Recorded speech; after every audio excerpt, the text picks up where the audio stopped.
Today let's gonna talk with William Thomas, a French floor acrobat that is graduated in 2008 from Senac, National Center of the Arts, Circus in Chalons and Champagne. So since that moment, he has collaborated with circus and dance companies across Europe, USA and South America.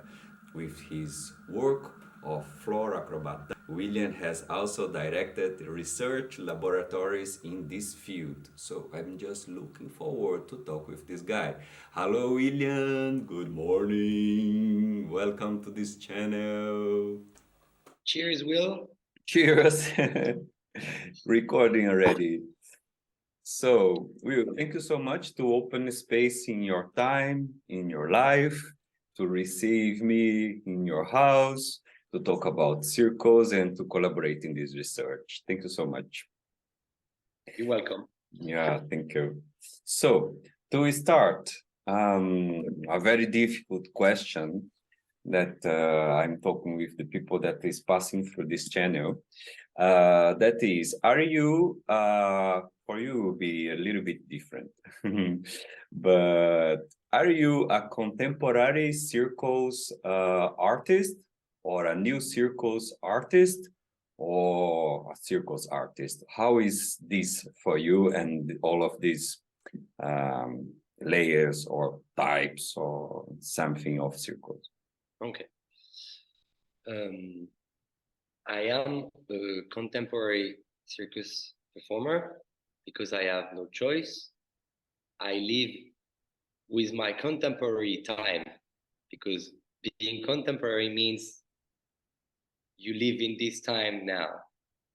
If we don't talk about quantic science, and if we keep in a very Western point of view, I am contemporary of my time. So I am a contemporary circus artist in that sense. And I also followed a formation that is so-called contemporary. I was in Chalons, but now it's been a while. I finished Chalons in 2008. So we're in 2023. It's been a long time. Yeah. But anyway, the stamp that I got is from a contemporary school. Yes, I am a circus artist because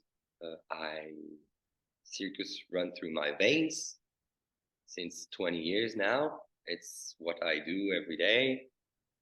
I am surrounded by circus performer. My brother is a circus performer. My friend is a circus performer. I am performing in a circus environment. So in that sense, I am a circus performer. And in a bigger picture, I would say that I am before all an acrobat, because before doing circus, I was already doing acrobatics. Like many people do acrobatics with no circus background. But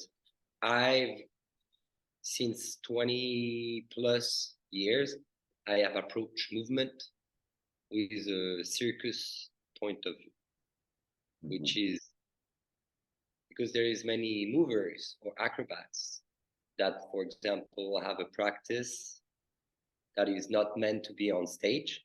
So it's a different practice. I approach my physical practice to be shown and shared on stage. Yeah, great. I understand already the question to be in our time, no? And how is these terms for you, contemporary circus, new circus, and circus? In some way, this term doesn't mean anything because however you want to call it, classic circus or traditional circus still exists today. So in that sense, it's still contemporary circus. It's maybe not the circus that is on fashion or have a hype, you know. It's not, maybe it's not cool to be like a so-called traditional or classical circus performer. But it does exist today still. As today, there is still people playing classical music. It's still, but it's by definition, it's still contemporary because people who are alive and they still play the music from the 18th century or the 16th century or even previous music, you know.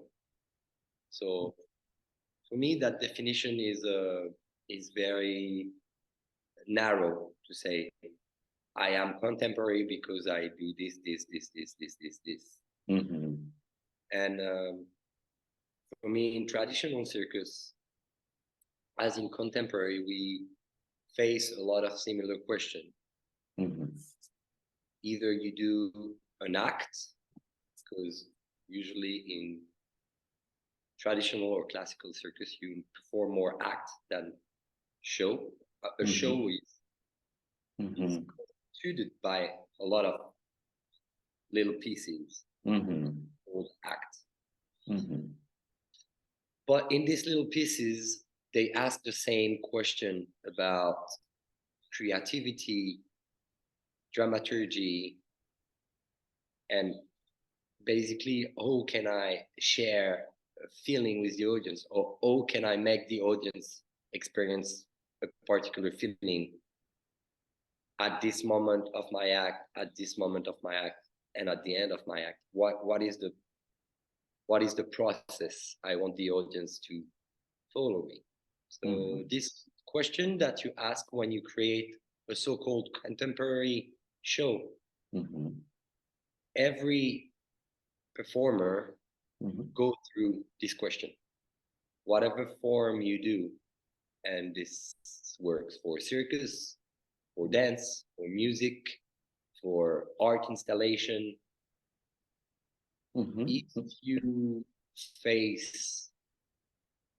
If you present something in the light in front of an audience, it's kind of train of thought happens whatever you do it. And then in this sense, in this place, how you see the European environment or context of the currently circus in Europe? The productions on a financial point of view or artistic point of view? Artistic. Okay.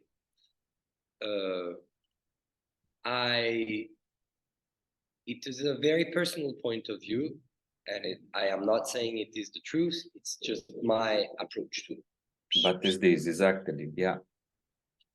The production in Europe, or at least in France, they are. I feel they are being, in a way, they are being narrowed on a grant level. I feel the biggest production now in France, they have the tendency to go more into the entertainment direction. Shows are being created now. They're like, I feel they're a bit more pop. They go more to the pop culture more and more. The development of social network as Instagram, TikTok. There's a lot of artists. They kind of fit more in this format. I mean, at least the artists and the company that are being granted. They have to tend. It's very personal, huh? Yeah. They have the tendency to become a bit more pop. Circus is becoming more poppy than underground practice. It has been, for me, circus has kept until, let's say, 6-7 years ago, maybe 10, had kept kind of a savage behavior. It could still, instead of entering the big door of like arts, it always has been considered as the poor cousin of dance or theater or contemporary art, And in France, circus has been recognized by the government since the 80s. So it has been supported financially and also developing a network, etc., which is good because it created a various opportunity and also more financial support to create very unique pieces. But right now, circus has been a bit too much institutionalized to keep the authenticity of it somehow, or not the authenticity, but to keep kind of a representation of alternative culture. There is still a lot of projects that does that, but they have the tendency to develop a new network, which is more like the alternative network that has kind of died in France because there was a lot of public support, and because the public support was, the proposition were rich enough and the network was big enough, there could be a lot of variety of proposition artistically. But since this become more institutionalized, there is now in France the underground network start to develop a bit more. Because if you look at other countries in Europe, like Germany or Spain, Italy, Hungary, or like they didn't have much public support on the big project. So even the big project there had to connect with an underground network. So I hope the sad side of it is institutionalization of an art is already the beginning of the death of the art. If you look at all the big stream in painting or any kind of art, when it starts to be institutionalized, it's already dead. It's dying. But that allows new streams to appear and develop a new way of thinking and a new approach and a new way to envision how do I produce a show, how do I perform this show, where, with who, in which context. So as always, there is two sides. Great. So there is this big environment that you say about this idea of commercial or pop, or the dialogue of these productions with social media, and how this is interacting or telling the circles how the circle should be to develop this commercial. And the other side, you tell about the underground circles and then the experimental way. I understand this is very nice to see it. And I was wondering about the Circus school, because in France you have a very famous Circus school, and that receive people from all of the continents that comes to France to study. How you see this, the productions of this school and develop of this production in this environment? Is going to the commercial or experimental? How is this between all of this environment? Now there is 3 national circus schools in just in France, not talking about the rest of Europe.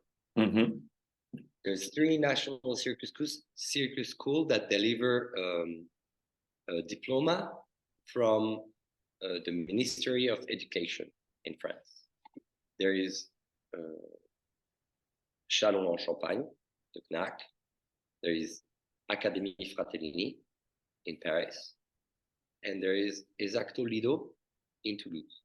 They deliver the same diploma or a similar diploma, whatever. It's just recognized by the Ministry of Education. This circus school, by definition, because they deliver a governmental diploma that is recognized nationally and internationally, by definition, they are part of the institution.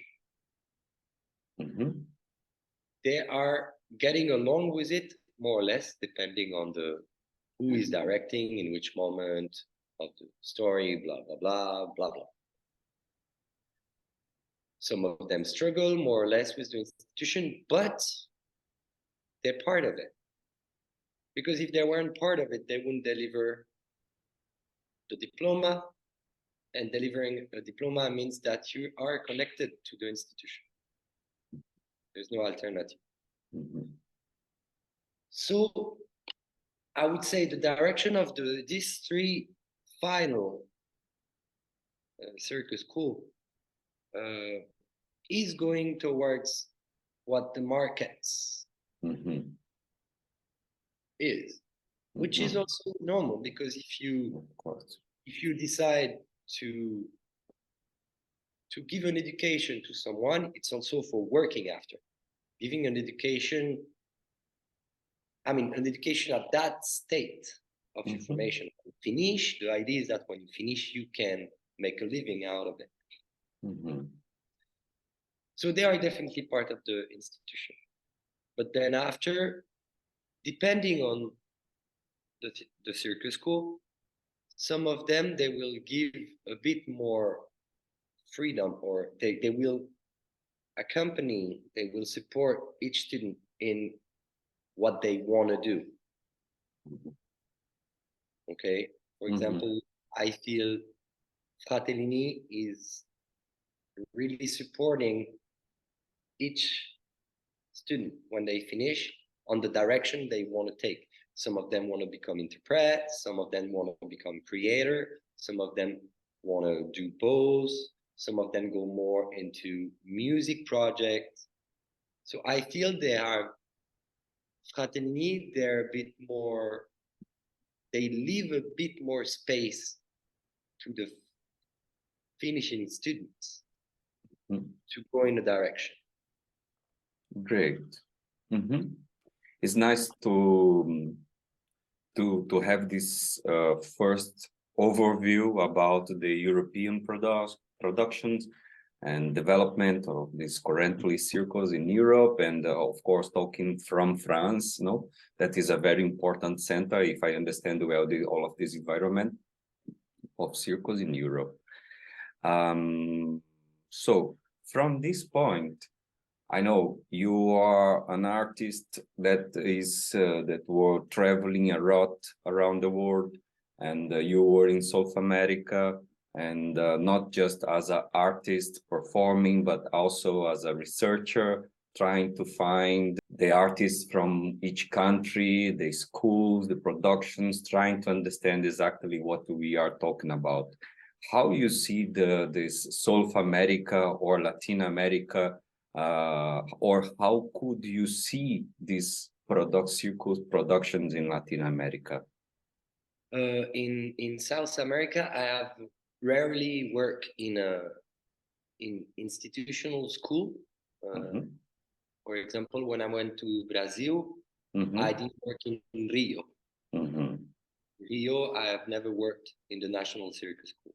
I worked in a big circus school in Chile, Circo del Mundo,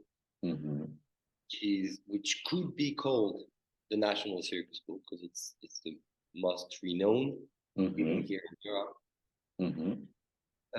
In Mexico, I worked a bit in DF, in Circo de Mente, which is a kind of the same. It's one of the biggest, or at least more known even here in Europe. Mhm. But first of all, there is a very, I mean, from what I know, unless in Brazil, it's the only national circus school that I know that is acknowledged by the government. Mhm. On all the other countries that I've been, even if in Argentina the circus story is very strong and there is a lot of groups and a lot of circus school. Colombia is the same, and but it's not, the circus school are not acknowledged by the national or federal government. Mhm. So already this is what it is. It means that circus is not acknowledged by government, and it does have less funding than in Mhm. France or in Mhm. Belgium. Mhm. And for me, once again, there is two sides. If it's not acknowledged, there is less money, but it forces people somehow to find way to make it happen. Mhm. It also, so less funding, in a way more creativity to create and produce the show you want, but also because you need to be more independent, you have to be like more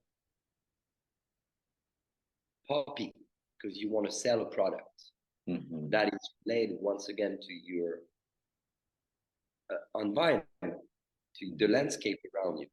Mhm. For example, in Canada or in US, Mhm. circus has been developing, Mhm.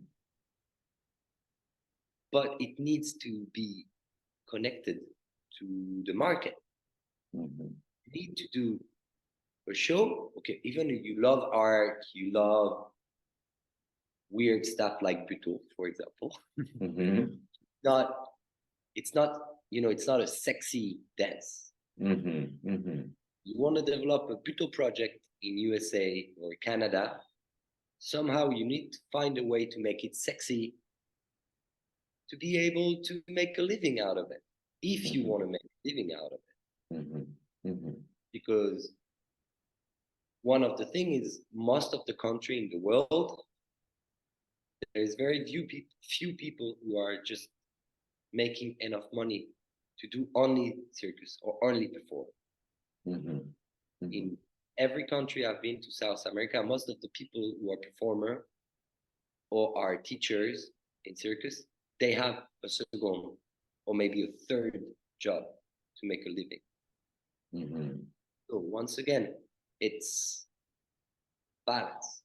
Because in France or Belgium, which has they are the country that I know that have the Mhm. most financial support. Mhm. So it pushes people in a very more institutional way, Mhm. but also it allows people to dedicate full time to this practice. So always Mhm. there is good and bad. Mhm. It's nice because you can dedicate all your time to that, but because you have public money, you need to fit in somehow. We're in a very capitalistic era. We live in a capitalist era.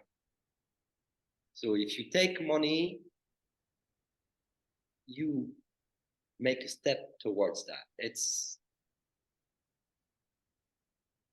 a fact. Or you stay really on the ground and you take the back door and tour another network with less fame, with less money, with less TV, with less view on Instagram, all that. But it's always finding a balance. Yeah, I understand. What comes for me is the idea of, so there are many layers no on this when we are talking about circles.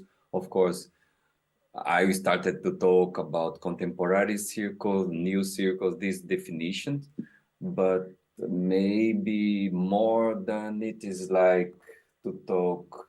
there is a commercial circus that is a commercial productions or experimental or underground, and this is very different and particular when we are talking about circus. No, each one of these. Um, and of course, to talk precisely about each one of these types of circle and productions, we should go deeper in each one of these. And so we don't have time and space to enter on it. And this is not the idea in this first moment. And we are just I'm just talking to her. I'm just trying to have a first overview about it, Overview, right? you know, and to think about and to start to know how it is. So when you think about the circles in South America, overview, and circles in Europe, how you see the relation? First overview, just overview. What is the first thing that comes in your mind? For me, something that I have realized is that a lot of time people from South America, they look at Europe as if they were in advance somehow. Mm-hmm. But that work in circus and in a lot of other things, like a lot of Mexican are trying to migrate to US, you know, Mm-hmm. like the golden dream. Mm-hmm. Circus, a lot of friends from Colombia, Chile, Brazil, Argentina, Peru, Guatemala, Costa Rica, they look at Europe as the golden dream. Mm-hmm. But it is true that life is easier as an artist here Mm-hmm. because there is more public money. Mm-hmm. But also to produce and going information in Europe, you take off your roots and you go in another country with another culture, with another point of view. And it's hard, you know, it's somehow, well, the word is a bit strong, but it's an exile, you know, it's an exodus. Mm-hmm. You go in another society, in another country, with another culture, and you try to develop something. And what I think is beautiful is that now it's been like Latinos have come to Europe in a big wave like 15 years ago, depending on country. Okay. Argentina were the first, the people from Argentina, they were like everywhere in Barcelona 20 years ago. Now in France, Toulouse hosts a lot of people from everywhere because you're close to Spain. It's easier to take a plane, blah, blah, blah. But what I mean is, what I find beautiful is if people can, you know, come to Europe, get what they need to get as far as like following a formation and getting like new knowledge or this, whatever they seek for. And then after like getting that and going back and deliver this to South America. And now it's starting to happen. A lot of company are like going back and forth, which is for me very enriching because a Brazilian artist has his own culture, you know, his own approach, his own, you know, because it's so mixed, you know, like the whole South America has been, we know the history of like the native, and then after the colonization, and then after the slavery, and all that is contained in each South American because you carry your history inside of you. Okay. And as a European, me, William Thomas, have a different history than someone who was born in Ecuador. We don't have the same history. So I think it's nice if you use this as tools to make your art look like yourself. Mhm. And that's works for every artist, circus or whatever, singer. It's you can apply that to whatever form of expression fits you the best. Mhm. Mhm. I know that you were also in Morocco working there. Something particular from Morocco that you could share? Yes, I was working on a project in Morocco with the group acrobatique de Tanger, Mhm.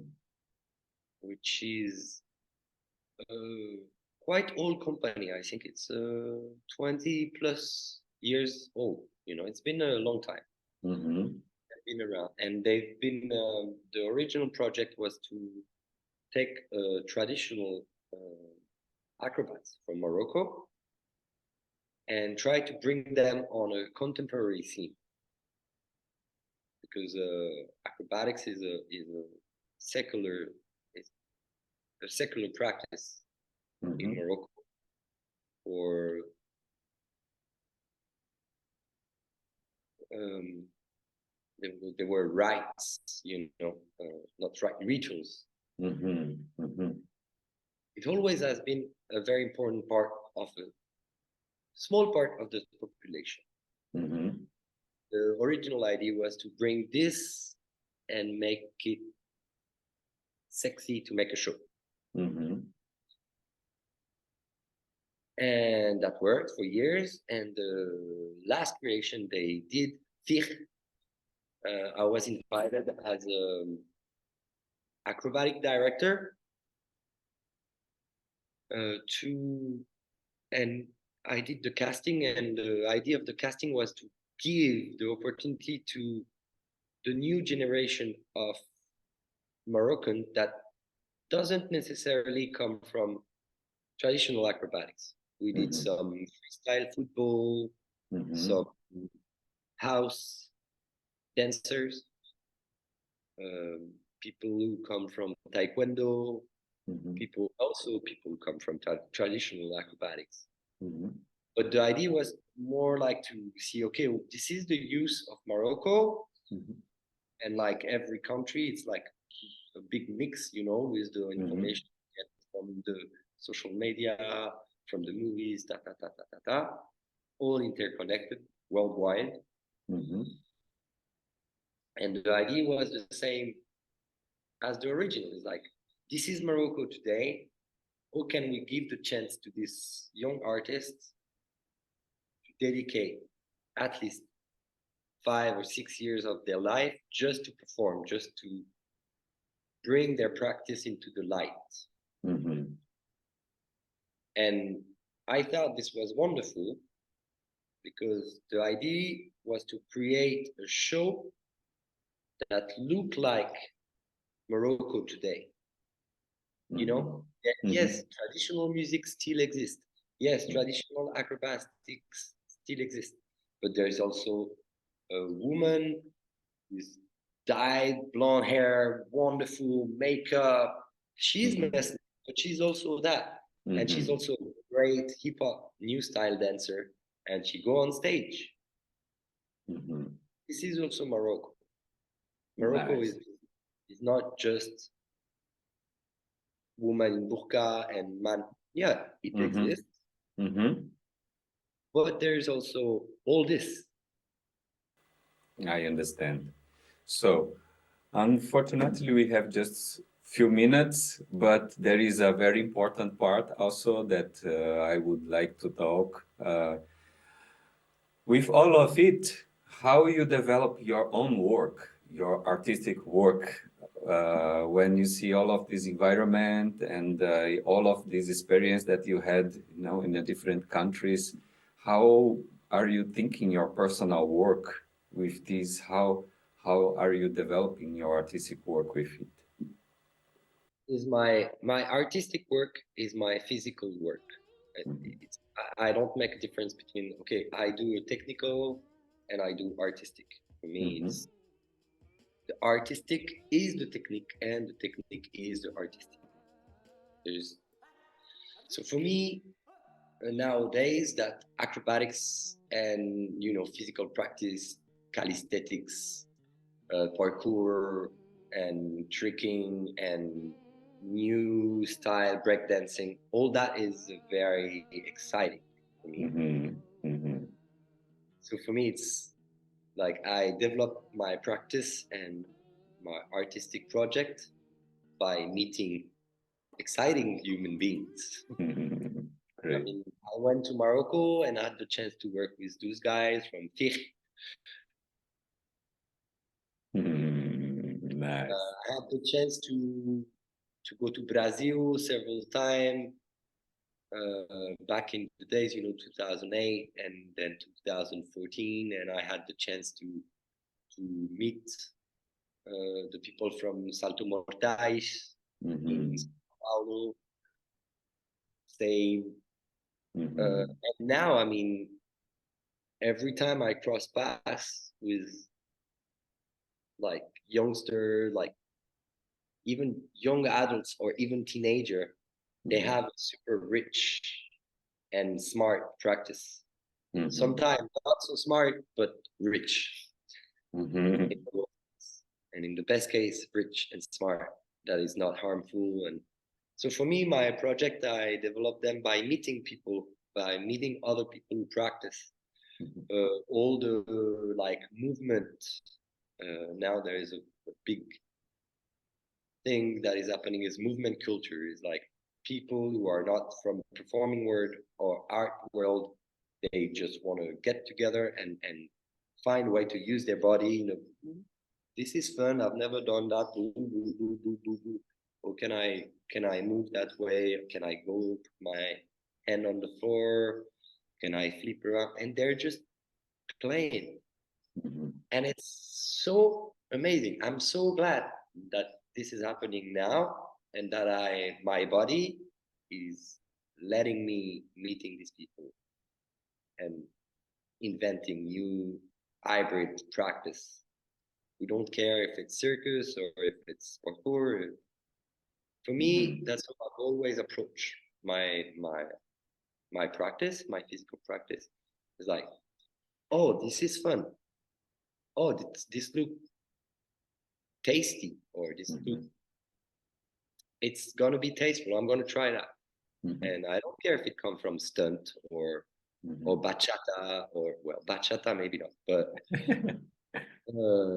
samba or lindy hop or Mm-hmm. parkour or climbing or clowning. It's like Mm-hmm. this look fun, or this feels good, or this Mm-hmm. after about it, I'm gonna try it. Mm-hmm. That's how I want to develop this by having the most various tastes, because I love pasta, for example. Mm-hmm. I can eat pasta almost every day, Mm-hmm. but almost every day I need to eat. I want to eat something else. Mm-hmm. Mm-hmm. I love acrobatics, but it's nice to have different tastes. It's like, oh, Mm-hmm. waving is that, boom, boom, boom. Oh, popping is that, boom, boom, boom. Oh, jumping is done that way. It's like having developing taste, developing different texture and play. Mm-hmm. Great. Yeah. So, Will, thank you so much once again to open space in your life to collaborate with me personally and with the project, sharing your knowledge in this field for more people. That is the idea of this channel. And for the people that is following the interviews, William is also a collaborator of this project, the artistic project of Muiractam Bamboo. And if you keep here, probably you will see William again in this channel. And looking forward to meet you in person, William. And yes, thank you so much. Bye. You're welcome.